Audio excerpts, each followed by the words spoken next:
Se estima que en su estructura hay una totalidad de 1189 capítulos y 31.173 versículos. Mi nombre es Jarelis Red. Bienvenidos a un nuevo video para el canal.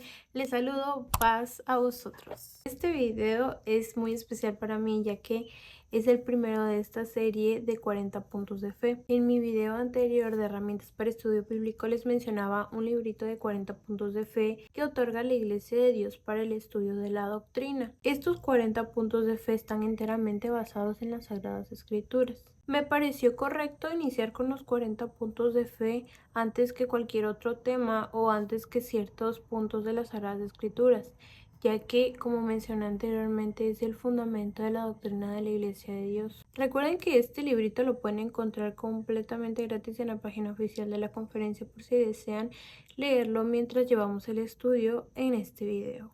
Quisiera empezar leyendo la introducción que dice así: presentamos aquí los puntos fundamentales de la fe de la Iglesia de Dios basados en las Sagradas Escrituras, como han sido revisados y aceptados por el Concilio General de la Iglesia en 1977.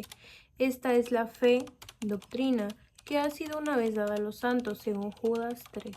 Estos santos hombres recibieron la responsabilidad de velar en todo, según de Timoteo 4:5, para conservar en toda pureza la doctrina de Jesús y sus apóstoles. Y eso es algo de la introducción. De ahí el primer punto que tenemos es la Biblia. Me gustaría iniciar este punto dando dos definiciones que tiene la RAE sobre el concepto Biblia. La primera de ellas dice: conjunto de escrituras sagradas formadas por el Antiguo y Nuevo Testamento, de las cuales el Antiguo Testamento es común a judíos y a cristianos, y el Nuevo Testamento es aceptado solo por cristianos. El segundo concepto dice así: obra que reúne los conocimientos o ideas relativos a una materia y es considerada por sus seguidores como modelo ideal. De estos dos conceptos me gustaría rescatar lo siguiente. Del primer concepto que les di me gustaría rescatar conjunto de escrituras sagradas formadas por el Antiguo y Nuevo Testamento. Y del segundo me gustaría rescatar obra que reúne los conocimientos o ideas y es considerada como modelo ideal. De igual forma, la palabra Biblia procede del griego biblón, que significa libro breve, pergamino o documento escrito. Con estas definiciones podemos entender que lo que conocemos como Biblia es meramente la recapitulación o el conjunto de todos los libros que yacen en un solo lugar. Considero que si bien no está mal referirse como Santa Biblia o Biblia, me parece que lo más correcto sería Sagradas Escrituras, ya que Biblia sería como el conjunto de los libros de las Sagradas Escrituras. Si escuchan un poco de ruido es porque hay muchos animalitos como aves por donde yo vivo, entonces es completamente inevitable que canten, ¿verdad? Estas Sagradas Escrituras expresan la voluntad de Dios para la salvación de la humanidad. Fueron escritas en distintas épocas y por distintos hombres inspiradas por el Espíritu Santo o bajo inspiración divina, por lo que cada una de las palabras plasmadas en este conjunto de libros fueron escritas con el propósito de enseñar y apercibir.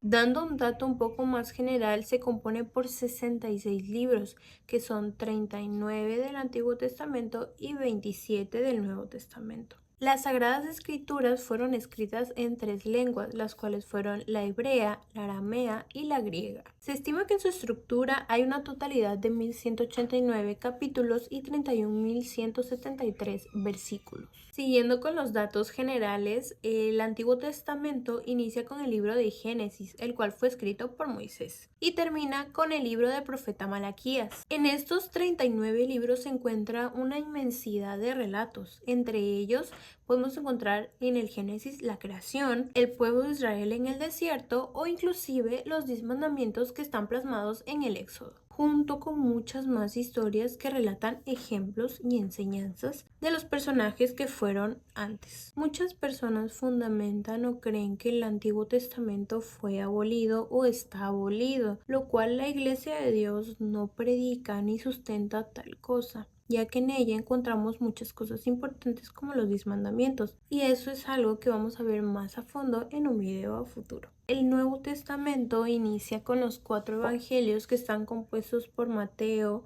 Marcos, Lucas y Juan. En estos podemos ver que se redacta lo que es la vida de Jesús, desde su nacimiento, su ministerio, y resurrección. Abundando un poco más en lo que data de la vida de Jesucristo y su ministerio, nos enseña más que nada cómo nosotros como hijos de Dios, estando en el mundo, debemos dirigirnos o sobrellevar nuestra vida, ya que Él, presentándose como hombre y carne, también estuvo sujeto a lo que este mundo otorga. Y de igual forma, Él nos enseña cómo podemos vencer a la carne aún estando en ella o rodeada de lo que es el mundo en general, venciendo así todo lo malo que pueda venir sobre nosotros, siendo siempre guiados y ayudados del Espíritu Santo, así como Él fue guiado y ayudado del Espíritu de Dios, a saber, su Padre.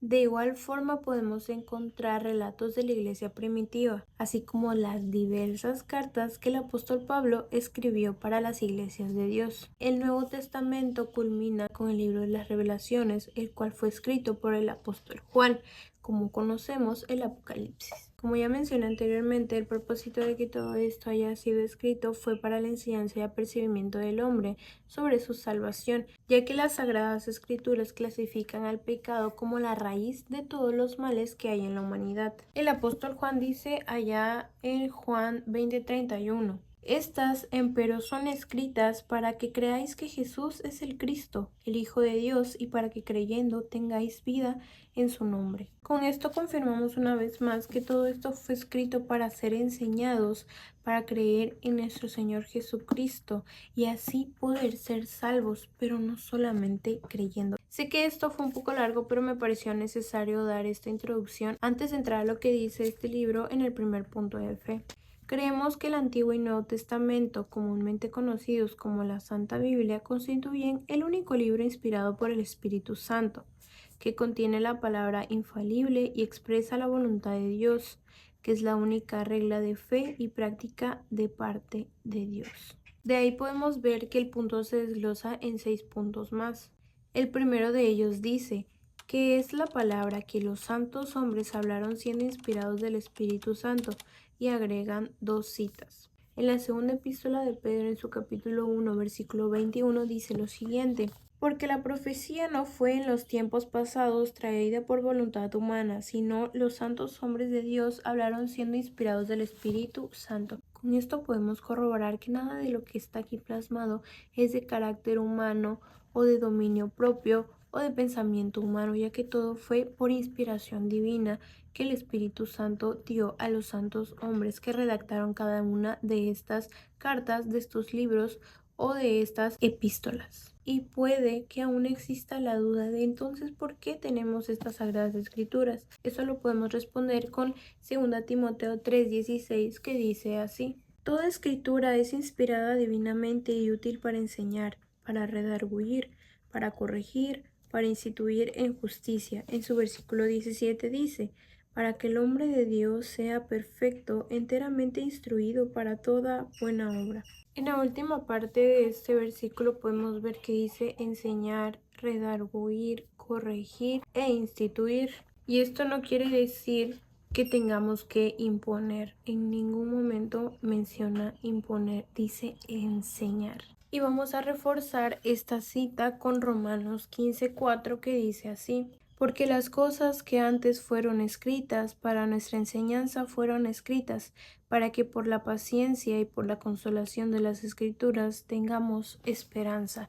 Esperanza que habrá una vida eterna, esperanza que tendremos una vida con nuestro Señor Jesucristo, esperanza en que todo lo que hoy hagamos en esta tierra no va a quedar en vano, sea para bien o sea para mal. Todo tiene un pago. Esa es la esperanza que nadie más que nuestro Señor Jesucristo nos otorga. Es importante tener en cuenta que todo lo que aquí está plasmado, donde dice enseñar, instruir, corregir, instituir, es para los hijos de Dios, ya que nos enseña la manera correcta, la manera buena para nosotros mismos, en la que como hijos de Dios debemos llevar nuestra vida en el camino de nuestro Señor Jesucristo. Muchas de las cosas que fueron escritas no precisamente las hacemos hoy en día tal y como están aquí plasmadas. Hay enseñanzas de lo que no debemos hacer hoy en día y enseñanzas de lo que debemos hacer hoy en día. Por eso es muy importante escudriñar las escrituras bajo la petición y la dirección de nuestro Señor Jesucristo para poder tomar todas estas cosas de una manera que nos edifiquen y nos ayuden en nuestra vida en el camino de Dios y como hijos suyos. En el punto número 2 dice que es la única palabra que contiene la verdad. Dice Juan 17:17, santifícalos en tu verdad, tu palabra es verdad. Es importante que nosotros creamos y estemos seguros de que lo que aquí está plasmado es enteramente verdadero, que las cosas que Dios dijo son verdaderas, que las promesas que Dios dejó son verdaderas, porque si no podemos leer una y otra y otra y otra vez las Sagradas Escrituras y jamás vamos a entender, jamás vamos a comprender, jamás vamos a aprender si no creemos primeramente que esto es cierto. Si no tenemos fe en que todo lo que aquí está escrito es para nuestro beneficio, para nuestra enseñanza y para una vida mejor. Me gustaría complementarlo con Salmo 119-160 que dice lo siguiente: el principio de tu palabra es verdad y eterno es todo juicio de tu justicia. Dios siempre ha hablado con verdad y con poder, y cuando digo poder no significa que sea malo o que sea algo que a nosotros no nos beneficie. Muchas veces las personas pueden llegar a creer que porque nosotros decidamos seguir este camino, dejar de hacer ciertas cosas y comenzar a hacer otras, estamos bajo una sujeción, estamos bajo un dolor, estamos bajo una obligación. Y si bien el camino de Dios sí tiene sus momentos de tristeza, sus momentos de dolor, porque en ningún momento dice que estamos exentos de todo ello, es menester que nosotros pasemos todo esto, porque nuestra carne sufre, estamos en un cuerpo que es débil, un cuerpo que está susceptible a todo lo que hay en el mundo, pero es por esta razón que también tenemos el Espíritu de Dios, para que Él nos ayude, para que esto nos ayude a nosotros a llevar de la mejor manera posible nuestra vida delante de Dios. Y cuando digo que nuestra carne sufre es porque ésta siempre va a desear lo que hay en el mundo, siempre va a desear lo que el resto de las personas hacen, y eso es lo que sufre, lo que cuesta, lo que le cuesta a la carne porque no se lo estamos dando. Pero es menester que nosotros seamos fuertes, seamos resilientes, seamos llenos de Espíritu Santo, porque por fe creemos que hay una recompensa, que nada de lo que el mundo nos ofrezca en este plano existencial o de manera temporal se compara a la gran promesa que nuestro Señor nos da, una vida eterna, y que no hay nadie, no hay cosa, persona que nos pueda dar una promesa tan grande como la que Dios nos otorga. No dudemos que Dios, siendo nuestro Padre, nos habla con verdad, con poder. Puede que a veces no nos guste lo que nos está diciendo, y el hecho de que no nos guste no quita el hecho de que sigue siendo verdad. Pasando al siguiente punto, dice que es la palabra eterna que permanece para siempre. Y dice allá en Primera de Crónicas 16:15: haced memoria de su alianza perpetua y de la palabra que él mandó en 1000 generaciones. Investigando un poco sobre la última parte que dice 1000 generaciones, encontré que bíblicamente una generación podía datar de entre 30 y 100 años dependiendo del contexto.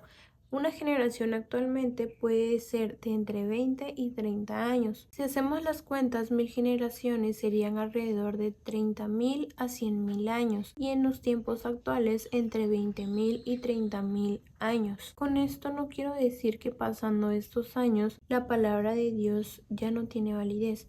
Por el contrario, es el mismo caso con 70 veces 7, ya que nuestro Dios no dice que después de esa cantidad de veces vamos ya no perdonar, sino que es una forma de decir que es infinita. Lo mismo sucede al decir 1000 generaciones. 1000 generaciones es mucho tiempo, lo que hace referencia a que no tiene fin, a que es incontable y a que es infinita. E incluso aunque la tierra deje de ser, aunque los cielos perezcan, su palabra nunca dejará de ser.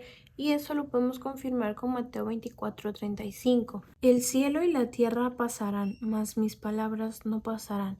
Estas palabras fueron dichas por el Señor Jesucristo. Ahí podemos corroborar que no importa cuánto tiempo pase, no importa lo que pase, su palabra permanece para siempre.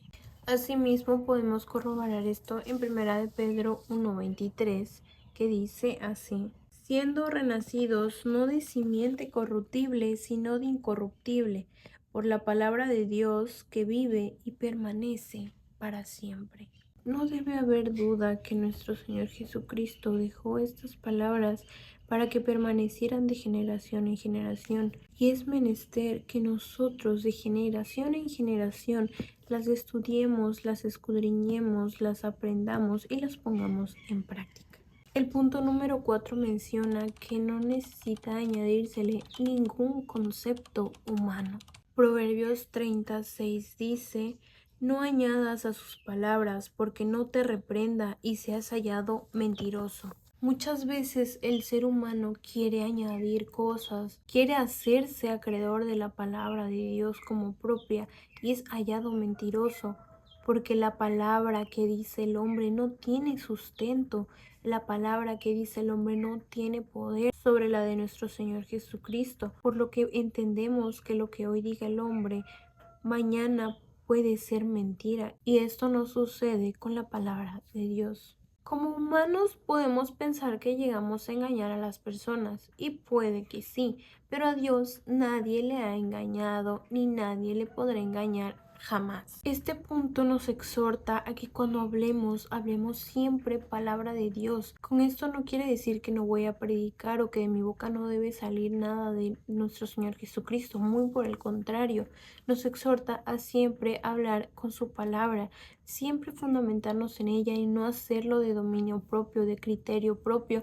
o de nuestras propias palabras humanas. Muchísimo menos adornarla o cambiarla a nuestro beneficio porque algo no nos gusta, porque algo no va acorde a lo que queremos hacer.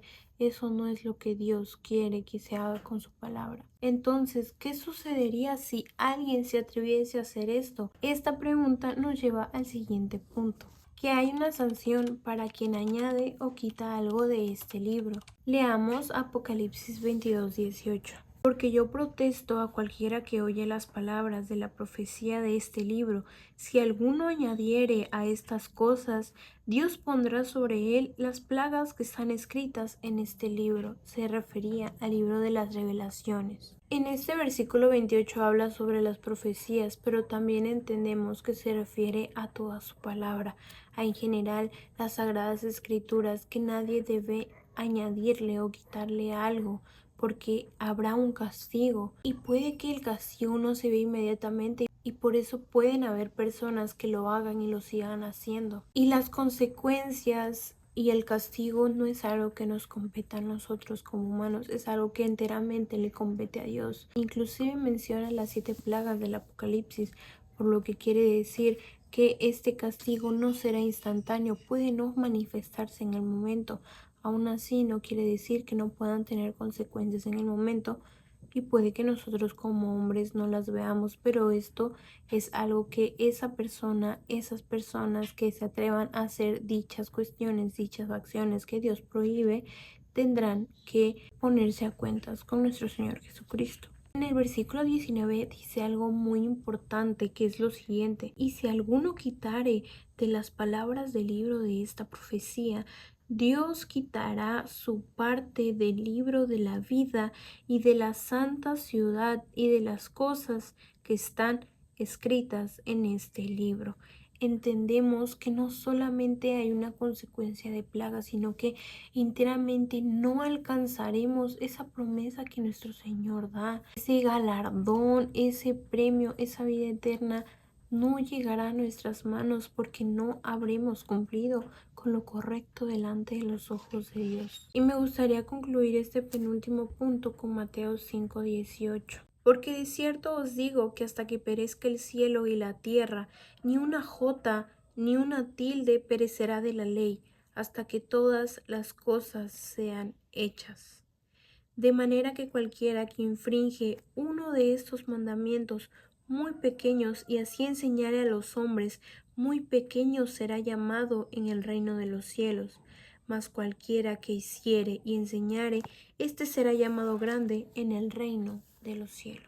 El último punto dice que contiene todo para que el hombre de Dios sea perfecto. Y cuando dice hombre, realmente no se refiere únicamente a hombre, a mujer, a hijo e hija de Dios. En esta parte se retoma la lectura que teníamos al principio de 2 de Timoteo 3:17, que dice, para que el hombre de Dios sea perfecto, enteramente instruido en toda buena obra. Muchas veces podemos escuchar la gran controversia que existe cuando Dios dice que el hombre de Dios sea perfecto, ya que podemos mencionar que nosotros como humanos no somos perfectos, y si bien esto es cierto, no nos podemos estancar en la idea de que no somos perfectos para no mejorar, ya que nuestro Señor Jesucristo, aun siendo carne, fue perfecto, ya que nuestro Señor Jesucristo dio un ejemplo de la perfección que podemos llevar aún estando en este mundo. Y algo muy importante que me gustaría mencionar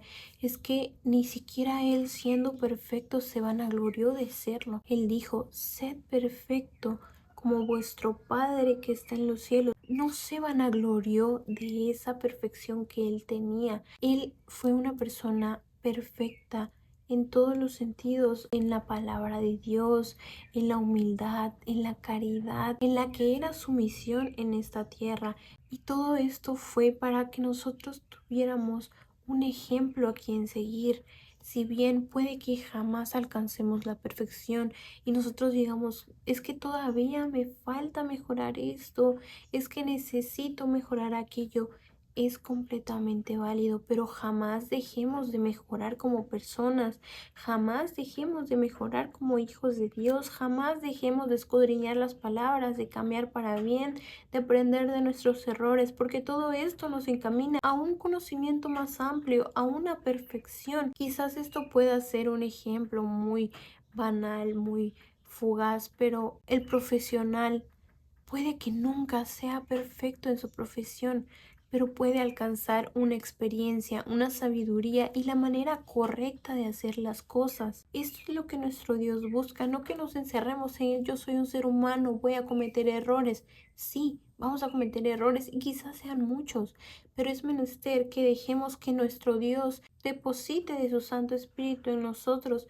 para que podamos sobrellevar esa carga, para que Él nos pueda ayudar, porque a lo que el hombre le parece imposible, para Dios es posible. Entonces Jesús mirándoles dice, para los hombres es imposible, mas para Dios no, porque todas las cosas son posibles para Dios. Lo que para el ser humano es inalcanzable, para Dios está al alcance de su diestra, de que nosotros pongamos nuestra disposición, pongamos de esas energías, pongamos de esos ánimos voluntarios para poder ser mejores. Nosotros como hijos de Dios no estamos solos, dice Romanos 8:31. Pues, ¿qué diremos a esto? Si Dios por nosotros, ¿quién contra nosotros? Pero para que nuestro Dios sea con nosotros, debemos escudriñar las sagradas escrituras, que en ella encontraremos todo lo necesario para alcanzar esa perfección, para alcanzar a nuestro Señor Jesucristo,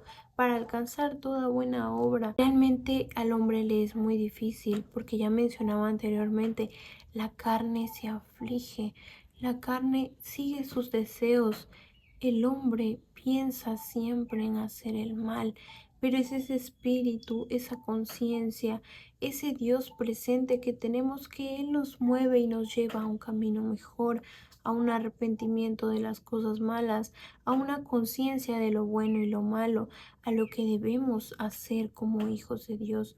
No hay tal cosa que no pueda resolverse con las Sagradas Escrituras. Para cualquier necesidad que nosotros tengamos, las Sagradas Escrituras tienen palabra de Dios para nosotros, palabra de Dios para nuestra alma, palabra de Dios para que sea confort a nuestro espíritu. El espíritu reconoce a su Creador.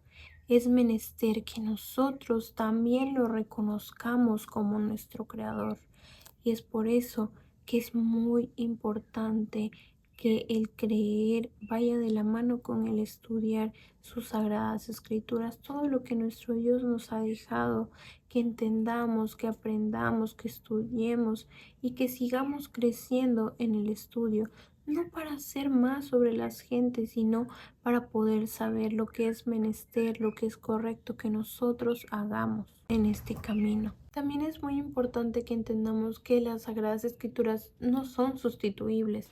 El hecho de que este apoyo exista no hace que las Sagradas Escrituras pierdan su validez. No hay libro, no hay persona, no hay palabra que pueda sustituirlas. Y la Iglesia de Dios no predica tal cosa. La Iglesia de Dios no sustituye la palabra de Dios. Y con esto podemos concluir este estudio de este primer punto de fe titulado La Biblia. Denle un like al video y de igual forma si tienen alguna pregunta no tengan miedo, no tengan pena en dejarlo en los comentarios. Yo los estaré revisando constantemente. No olviden tomar agua y orar en todo momento. Me despido de ustedes. Paz a vosotros.